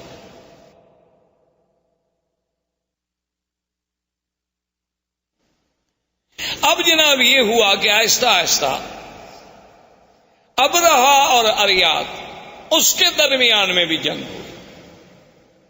تو انہوں نے پھر ایک فیصلہ کیا، انہوں نے کہا دیکھو بات یہ ہے کہ تمہاری فوج اور ہماری فوج تو ایک ہے نا، ہم تو ایک نسل کے لوگ ہیں، بھی تم بھی اسی بادشاہ کے گورنر تھے، میں بھی اسی بادشاہ کا گورنر، فوج ایک، جنگ اور قبیلہ ایک، انسانی وہی سب احباش ہیں ہمارے۔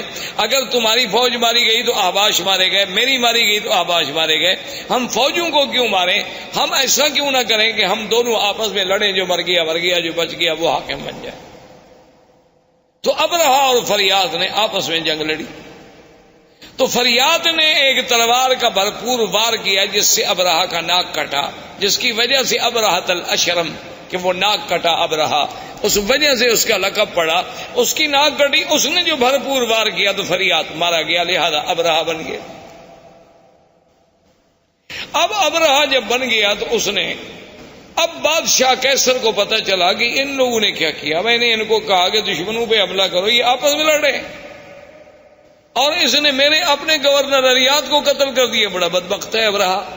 اس نے قسم کھا لی، اس نے کہا کہ واللہ مجھے خدا کی قسم ہے میں اتنا بڑا لشکر لے کے جاؤں گا کہ اسی یمن کی مٹی میں اس کو مٹی کر دوں گا اور اس کے بالوں میں مٹی ڈالوں گا اور اس کو میں یمن کے اندر ہی جا کے سزا دوں گا۔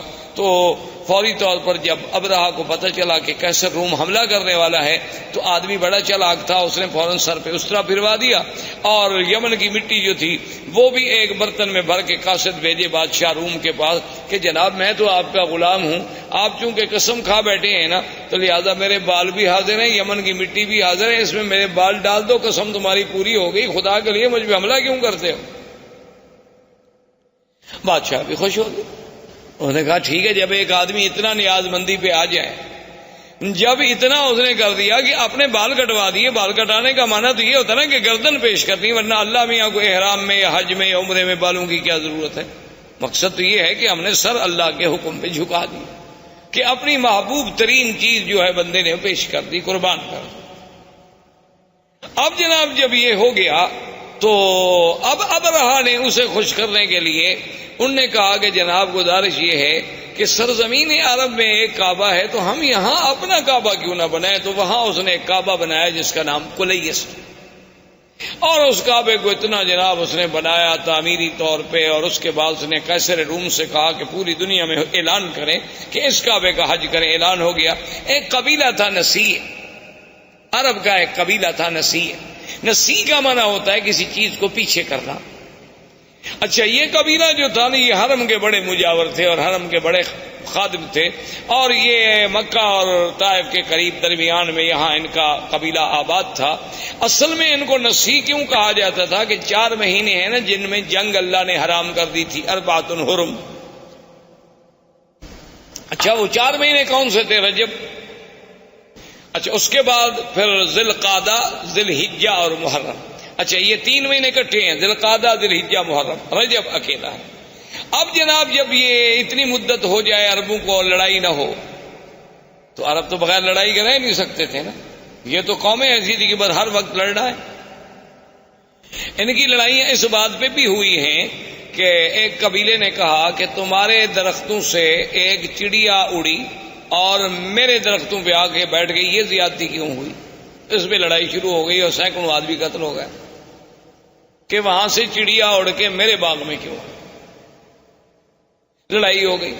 اب جناب یہ جب ان کا اب جب 3 مہینے صبر کیسے کریں، تو یہ اس قبیلے والوں کو کہتے کہ بھئی ہم نے فلاں قبیلے سے لڑنا ہے، تو کہتے کوئی بات نہیں، ہم محرم کو پیچھے کر دیتے، ہم محرم جو ہے نا پیچھے کر، ذی الحج کے بعد جب مہینہ آتا وہ کہتے جی یہ سفر ہے، اس کے بعد محرم آئے گا، تو اس کو یعنی 1 مہینے کو پیچھے کر دیتے۔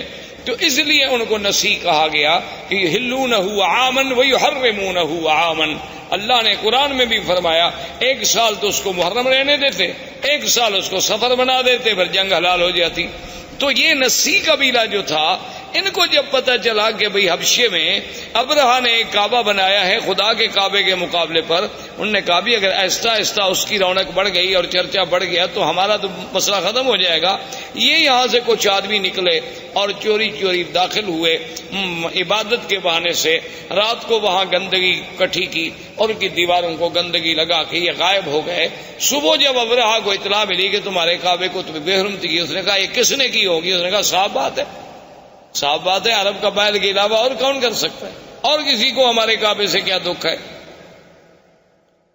تو تحقیق پر پتہ چلا کہ بھی ہاں یہ تو نسی والوں کا کام ہے، جو مکے کے کعبے کے مجاور ہیں نا قبیلہ بنو نسی، یہ انہی کا کام ہے۔ انہوں نے کیا تو اس نے کہا کہ ٹھیک ہے، حکم دیا فوجوں کو کہ تیاری کرو، میں جا کے اس کعبے کو منہدم کرتا ہوں، جب تک وہ کعبہ رہے گا نا میرے کعبے کا جو ہے لوگ عزت نہیں کریں گے اور نہ یہاں کوئی حج کرے گا۔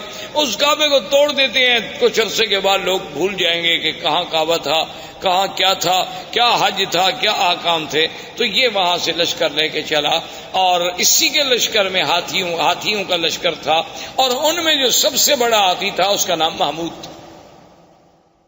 اس ہاتھی کا نام جو ہے محمود تھا، لوگ نام رکھتے تھے، اور اس کا سائز جو تھا چلانے والا اس کا نام انیس تھا۔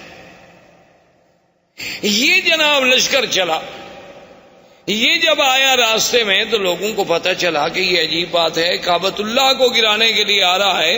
تو راستے کے عرب قبائل جو تھے انہوں نے جا کے اس سے لڑائی لڑی، لیکن وہ بیچارے شکست کھا گئے، اور ذو نفر ان قبیلوں کا سردار تھا، وہ قید ہو گیا۔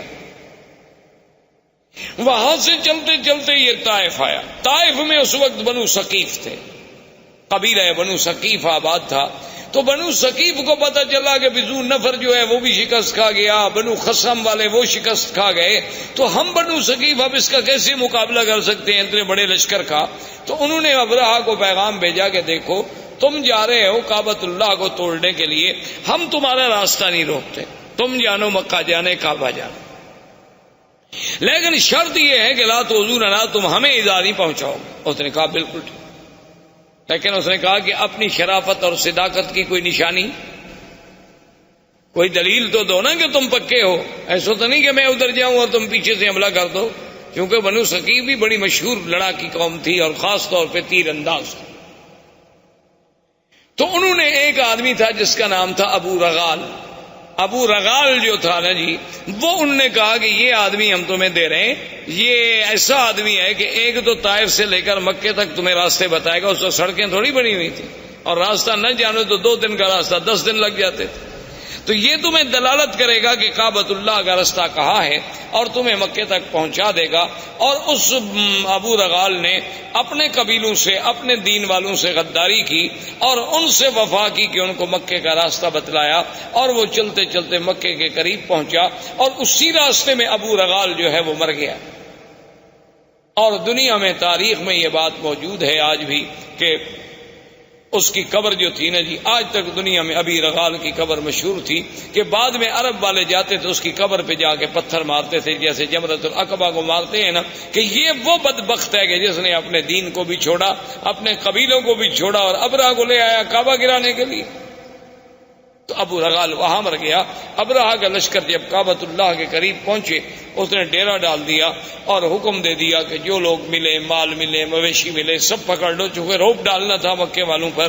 تو ان مال مویشیوں میں 200 اونٹ جو ہے وہ عبد المطلب کے بھی پکڑے گئے۔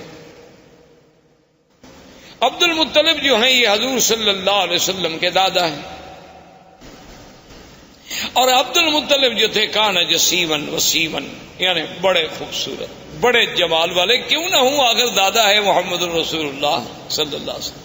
انہیں پتہ چلا کہ جناب آپ کے 200 اونٹ پکڑ لیے ابرہہ نے، تو وہاں پہنچے اور انہیں پتہ چلا کہ ذو نفر جو ہے ہمارے قبیلہ عرب کا قید میں ہے، تو ذو نفر کو ملے کہ بھئی تمہارا کوئی تعلق ہے؟ اس نے کہا میرا تعلق ہوتا تو میں قید ہوتا، البتہ میں یہ کر سکتا ہوں کہ جو ہاتھی چلانے والا انیس ہے، سائس، اس زمانے میں ہاتھی کا جو سائس ہوتا تھا نا اس کو بڑا تقرب ہوتا تھا، جو وہ بادشاہ کے قریب بیٹھتا تھا، بادشاہ کا ہودج جو ہے سب سے بڑے ہاتھی پہ ہوتا تھا، تو میں انیس کو کہہ دیتا ہوں، کیونکہ راستے میں چاہے میں قید میں رہا لیکن ہماری کچھ دوستی ہو گئی آپس میں۔ تو اس نے انیس کو سفارش کی۔ انیس نے ابرہہ سے کہا کہ عبد المطلب سردار جو ہے مکے کا ملنے آیا ہے، تو اس نے کہا ٹھیک ہے۔ جب عبد المطلب داخل ہوئے تو کہتے ہیں ابرہہ پہ اتنا روب پڑا، اتنا ان کا دبدبا اور جلال تھا کہ اس نے کہا کہ تخت پہ برابر بٹھاؤں تو پھر تو بات شاید نہ بنے، خود تخت سے نیچے اتر آیا اور استقبال کیا اور خود بھی نیچے بیٹھ گیا اور عبد المطلب کو بھی اپنے برابر بٹھایا۔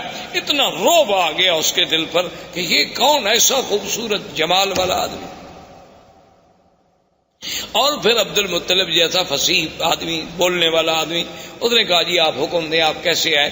اس نے کہا جی کوئی مسئلہ نہیں ایسا، مسئلہ صرف اتنا ہے کہ میرے 200 اونٹ جو ہیں وہ آپ کے لوگوں نے، آپ کی فوجیوں نے پکڑے ہیں، وہ آپ مجھے چھوڑ۔ تو ابرہہ ہنسنے لگا۔ تو اس نے کہا کیا بات ہے؟ اس نے کہا کہ عبد المطلب دیکھو جب تم آئے نا میرے دل میں تمہاری بڑی عزت، بڑی عظمت تھی۔ میں نے کہا یہ تو سردار اس قسم کے تو میں نے آج دیکھے ہیں، لیکن جب تم نے بات کی نا تمہاری عزت ساری ختم ہو۔ عبد المطلب نے کہا ولماذا، کیوں؟ اس نے کہا عجیب بات ہے، میں کعبۃ اللہ کو گرانے کے لیے فوج دے کے بیٹھا ہوں، تم مکے کے سردار ہو، تم مجھ سے معافی مانگے، مکے پہ چڑھائی نہ کرو، کعبۃ اللہ کو نہ گراؤ، ہمیں معاف کر دو، واپس جاؤ، تم اونٹ چھڑانے کے لیے آئے، تمہیں اونٹوں کا فکر ہے۔ تو عبد المطلب نے بڑے غور سے دیکھا اور کہا کہ ابرہہ سنو، انا رب الابل ولہذا البیت رب یحمی، سن لو کہ میں ان اونٹوں کا مالک ہوں، لیکن اس گھر کا بھی ایک مالک ہے جو اس کی خود حفاظت کرے گا۔ مجھے کیا ضرورت ہے حفاظت کرنے کی؟ ہم تمہارا مقابلہ نہیں کر سکتے، تو یہ کون سی معقولیت ہوگی کہ ہم بلا وجہ جنگ لڑیں؟ مجھے اونٹوں کی فکر تھی، میں آ گیا، لیکن اس گھر کا بھی ایک رب ہے، ولہذا البیت رب، اس گھر کا بھی ایک رب ہے، یحمی ہے جو اپنے گھر کی خود حفاظت کرے گا، ورنہ ہم تو عاجز بندے ہیں، ہم حفاظت نہیں کر سکتے۔ تو ابرہہ نے کہا کہ اچھا ٹھیک ہے جی، لے جاؤ اونٹ لے جاؤ، لیکن بات سن لو، قریش سے کہہ دو، قبائل عرب سے کہہ دو کہ ہم تمہارے ساتھ جنگ کے لیے نہیں آئے، ہم تو صرف اللہ کے کعبے کو گرانے کے لیے آئے ہیں۔ اگر وہ میرے راستے میں رکاوٹ نہیں بنیں گے، اگر وہ میرا راستہ نہیں روکیں گے تو میں ان کو کبھی تکلیف نہیں پہنچاؤں گا، بس میں کعبہ کا انہدام کر کے چلا جاؤں گا۔ عبد المطلب نے کہا ٹھیک ہے، آئے، انہوں نے اعلان کر دیا کہ مکے والوں پہاڑوں پہ چلے جاؤ، اللہ سے دعائیں مانگو۔ خود اس نے طواف کیا، ملتزم پہ آیا اور اس نے کہا کہ مولا تو جانتا ہے کہ ہم عاجز ہیں، ہم تیرے گھر کی حفاظت نہیں کر سکتے، آج اپنے گھر کی حفاظت تو خود فرما۔ اور اس کے بعد پہاڑوں پہ چلے گئے، بادشاہ نے حکم دیا اور اس محمود ہاتھی کو آگے چلایا گیا۔ وہ ابو نفر جو قید میں تھا، وہ تو قبیلہ عرب کا سردار تھا نا، اس نے جب دیکھا کہ ہاتھی لے کر یہ کعبۃ اللہ کی طرف گرانے کے لیے جا رہے ہیں، تھا تو بیچارہ قیدی، لیکن اس نے موقع حاصل کر کے آیا اور محمود ہاتھی کے کان جو تھے نا، ایک کان سے چمٹ گیا، لٹک گیا اس کے کان سے، اور کہنے لگا ابرک یا محمود، ابرک یا محمود امامک بیت اللہ، کہ اے ہاتھی بیٹھ جاؤ، مت بڑھو، آگے خدا کا گھر ہے، خدا کا گھر ہے۔ اس نے اتنی کہنا تھا کہ ہاتھی بیٹھا۔ اب ہاتھی جب بیٹھ گیا تو بادشاہ ابراہ نے حکم دیا سائس کو کہ ہاتھی کو چلاؤ. ہاتھی کو مارتا ہے, ہاتھی چلتا نہیں. سائس نے کہا کہ چلو ہاتھی کا رخ موڑو یمن کی طرف. ہاتھی کا رخ جب یمن کی طرف موڑا گیا تو وہ جناب چل پڑا. اس نے کہا پھر ایک لمبا چکر دے کے پھر کعبے کی طرف موڑو, کعبے کی طرف موڑے وہ برک کر کے بیٹھ جائے. اس نے کہا یہ عجیب بات ہے, ہاتھی کیوں نہیں جاتا؟ اس نے کہا جی اب آپ دیکھ رہے ہیں میں یمن کی طرف چلاتا ہوں تو چلتا ہے اور کعبے کی طرف چلاتا ہوں تو نہیں چلتا ہے. تو ابھی اسی اسنا میں تھے کہ اللہ تبارک و تعالیٰ کے حکم سے کعبۃ اللہ کی جانب سے آسمان پہ سیاہی پھیل گئی اور چھوٹے چھوٹے پرندوں کا اتنے بڑے غول آئے کہ جیسے بادل ہوتا ہے, جس کو قرآن کہتے ہیں الم تر کیف فعل ربک باصحاب الفیل الم یجعل کیدہم فی تضلیل وَأَرْسَلَ عَلَيْهِمْ طَيْرًا أَبَابِيلَ تَرْمِيهِمْ بِحِجَارَةٍ مِّن سِجِّيلٍ فَجَعَلَهُمْ كَعَصْفٍ مَّأْكُولٍ. اللہ نے فرمایا کہ آپ نے نہیں دیکھا کہ اللہ نے ہاتھی والوں سے کیا کیا؟ اللہ نے کیسے ان کی قید, ان کے مکر, ان کے چالاکی, ان کے دھوکے کو اللہ تبارک و تعالیٰ نے کیسے مٹا ڈالا, اور کیسے فرمایا کہ پرندے بھیجے اور پرندے بھی چھوٹے سے, اور ہر پرندے کے پاس 3 چھوٹے چھوٹے پتھر کے دانے ہیں, یعنی ایک پنجے میں, ایک دوسرا پنجے میں, ایک چونچ میں. اللہ نے حکم دیا کہ بس ان کو تم گراؤ, یہ ایٹم کے ذرے بن جائیں گے. فَجَعَلَهُمْ كَعَصْفٍ مَّأْكُولٍ, ایسے ہو گئے کہ جیسے گھاس چرا ہوا, گھاس دیکھا نا جیسے روندا ہوا ہو, گھاس جانور چبا چبا کے پھینک دے اور پاؤں کے تلے رونٹ ڈالے. بعض کہتے ہیں کہ جس پہ وہ آیا بیماری ہوئی اور گوشت گلنے لگ گیا, گرنے لگ گئے, مرتے مرتے ابرہا مر گیا. تو یہ وہ سال ہے جس میں ولد فیہ رسول اللہ صلی اللہ علیہ وسلم, جس میں میرے مدنی محمد مصطفیٰ صلی اللہ علیہ وسلم پیدا ہوئے. کیونکہ عرب کے پاس کیلنڈر نہیں تھا, تقویم نہیں تھی, تاریخ نہیں تھی, وہ بڑے بڑے حوادث کو یاد کرتے تھے کہ یہ واقعہ کب ہوا, یہ واقعہ کب ہوا. اب ان کو جب پوچھا جاتا کہ حضور کب پیدا ہوئے, وہ کہتے اس سال پیدا ہوئے جس سال ہاتھی کا قصہ ہوا, ولد سنۃ الفیل. تو اب میرے مدنی صلی اللہ علیہ وسلم کی پیدائش کا مرحلہ آیا. تو یہ احوال عرب تھے. اس کے بعد جو میں نے سابقہ درس میں عرض کیا تھا وہ پیدائش سے پہلے کے حالات تھے, اور زندگی باقی انشاءاللہ تو آنے والے درس میں اب ہم بیان کریں گے ولادت محمد مصطفیٰ. والسلام علیکم ورحمۃ اللہ وبرکاتہ. برادران اسلام، آج کے اس درس میں سرکار دو عالم سرکار مدینہ حضرت محمد مصطفیٰ صلی اللہ علیہ وعلا آلہ و اصحابہ وسلم تسلیما کثیرا کثیرا کی سیرت مبارک کے بارے میں کچھ باتیں عرض کریں. سب سے پہلی بات تو یہ تصور فرما لیں کہ حضور صلی اللہ علیہ وسلم کی سیرت مبارکہ، آپ کی سیرت طیبہ، آپ کی زندگی کے ہر پہلو میں ایک ایسی شان ہے کہ ساری زندگی بھی انسان اگر اس کو بیان کرنے کے لیے اپنی پوری سعی و جد و جہد کرے تو وہ زبانیں گنگ ہو جائیں گی، قلم ٹوٹ جائیں گے، لیکن حضور صلی اللہ علیہ وسلم کی سیرت کے پہلو بیان نہیں ہو سکتے. ہم مسلمانوں کا الحمدللہ یہ عقیدہ ہے کہ اللہ تبارک و تعالی نے جتنے پیغمبر مبعوث فرمائے، جتنے نبی بھیجے، جتنے رسول آئے، جن کی صحیح تعداد کا علم تو اللہ کو ہے. عام روایات سے جو بات معلوم ہوتی ہے وہ یہ ہے کہ 1,24,000 نبی بھیجے گئے، جن میں 313 رسول آئے، اور ان 313 رسولوں میں سے پھر 5 اولو العزم من الرسل آئے، اور ان 5 میں سے بھی پھر سب کے سردار جو ہیں وہ خاتم الرسل سیدنا محمد مصطفیٰ صلی اللہ علیہ وسلم کی ذات مبارک. تو اس لیے حضور صلی اللہ علیہ وسلم کی زندگی کا ہر پہلو، یعنی آپ کی ولادت سے قبل، آپ کی ولادت مبارکہ کے احوال، آپ کی ولادت سے پہلے کے علامات، آپ کی ولادت سے قبل کے مبشرات، آپ کی ولادت باسعادت کے وقت کے حالات، آپ کا رضا، آپ کا بچپن، پھر آپ کی جوانی، پھر آپ کے ازواج مطہرات سے نکاح، پھر حضور صلی اللہ علیہ وسلم کی بعثت، نزول قرآن، پھر سرکار دو عالم صلی اللہ علیہ وسلم کی مکی زندگی، پھر حضور صلی اللہ علیہ وسلم کی ہجرت، حضور صلی اللہ علیہ وسلم کا معراج، حضور صلی اللہ علیہ وسلم کا اسراء، حضور صلی اللہ علیہ وسلم کے غزوات، اسی طرح حضور صلی اللہ علیہ وسلم کا جمال،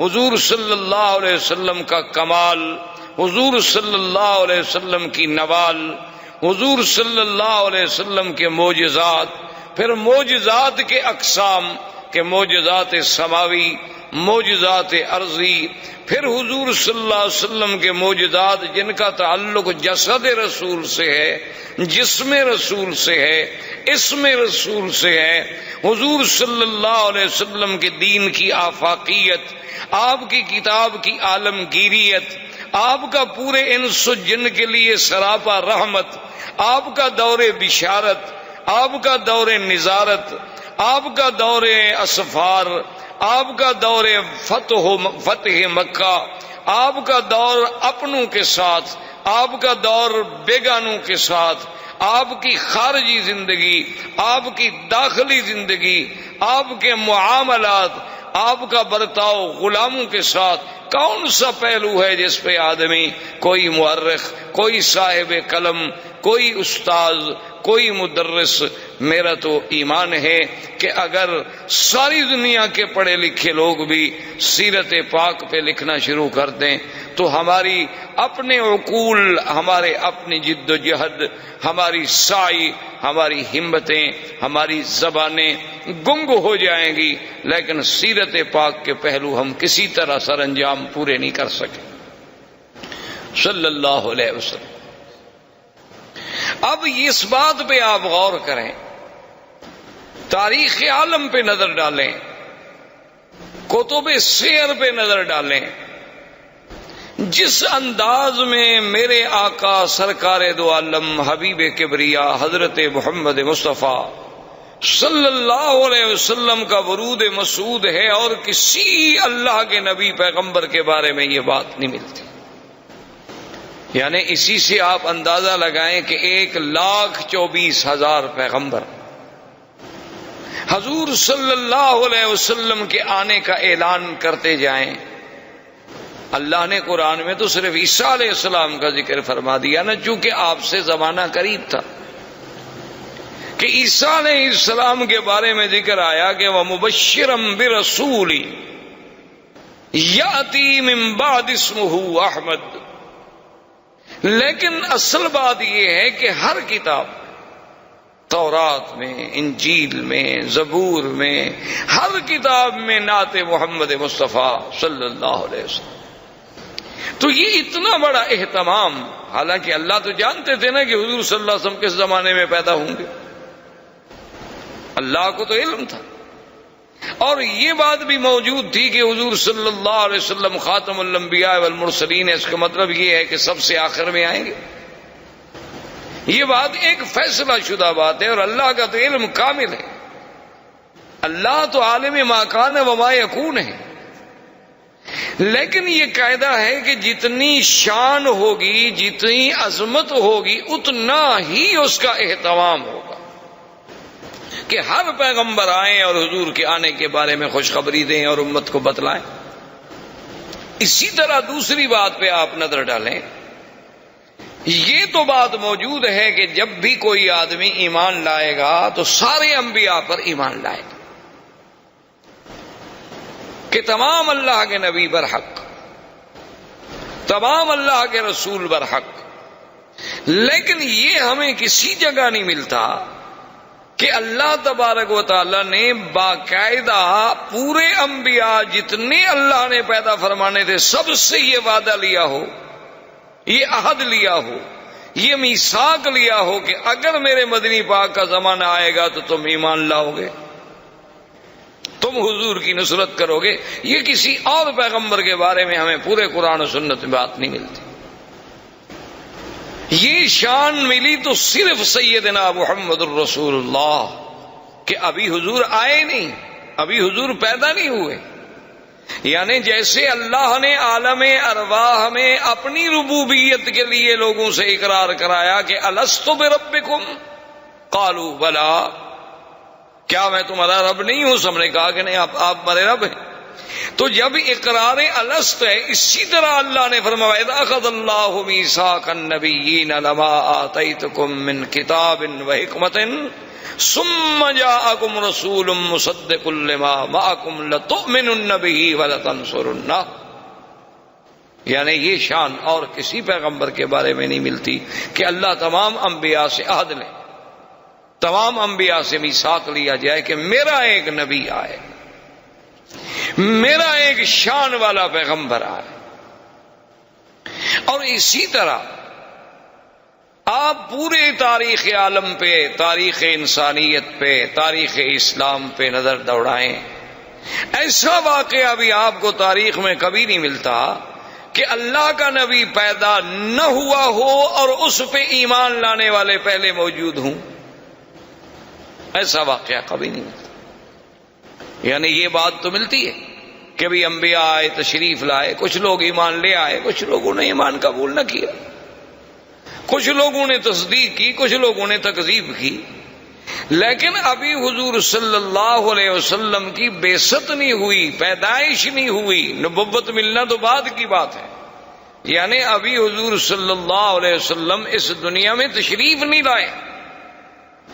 اس وقت تبابع یمن میں سے ایک بادشاہ گزرا جس نے حضور صلی اللہ علیہ وسلم کی سیرت کتب سابقہ میں جب مطالعہ کیا اور سرزمین مکہ و مدینہ سے گزرا اور یہاں کے مناظر کو اپنی آنکھوں سے دیکھا اور ان کتب سماویہ کے ساتھ اس کا تقابل کیا، تو اس نے ایک خط لکھا اور اپنے اس ملک میں شاہی فرمان کو امانت کے طور پہ جمع کرا گیا کہ میرے بعد یہ خط جو ہے محفوظ رکھا جائے، اور جب وہ سرکار دو عالم اللہ کے نبی سرزمین مکہ میں پیدا ہوں تو میرا خط پیش کیا جائے۔